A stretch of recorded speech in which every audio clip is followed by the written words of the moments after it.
سورہ واقعہ کے آخر میں فرمایا کہ دیکھو آج تم اس کتاب کی عزت نہیں کر رہے نا، یہ اللہ تنزیل من رب العالمین، سارے جہانوں کے رب نے اتارا ہے یہ کلام،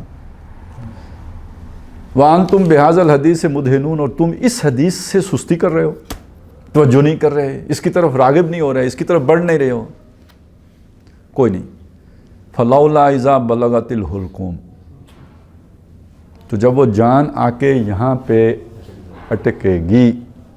تب اس کتاب کی قدر معلوم ہوگی نا۔ آج تو بہت مصروف ہو، آج تو آپ کے دھندے ہیں وہی دنیا کی محبت والے دھندے ہیں،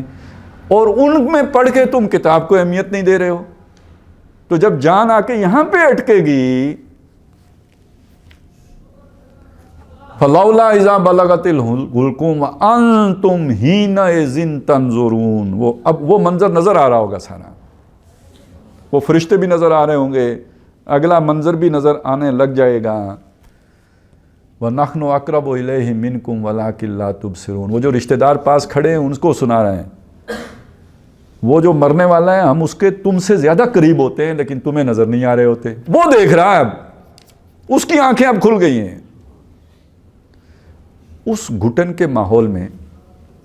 حضرت عمرو بن العاص رضی اللہ تعالیٰ عنہ جب دنیا سے جانے لگے تو ان سے پوچھا بھائی کوئی، وہ بہت سیانے آدمی تھے، مدبر انسان تھے، تو ظاہر ہے ایک کیفیت آپ دیکھ رہے ہیں، انہونی کیفیت جس کو کبھی کسی نے بیان ہی نہیں کیا، تو وہ بیان کرنے کے لیے بھی تو ایک بہت ہی سمجھدار قسم کا آدمی چاہیے نا، ہر آدمی تو اسے ڈسکرائب ہی نہیں کر سکتا ہے، جو دیکھ رہا ہے وہ کیسے بیان کرے گا، تو وہ تو خیر بہت مدبر انسان تھے، لیکن جو کچھ انہوں نے بیان کیا وہ کیا ہے کہ ایسے محسوس ہوتا ہے کہ میرا آدھا دھڑ ریت کے اندر ہے۔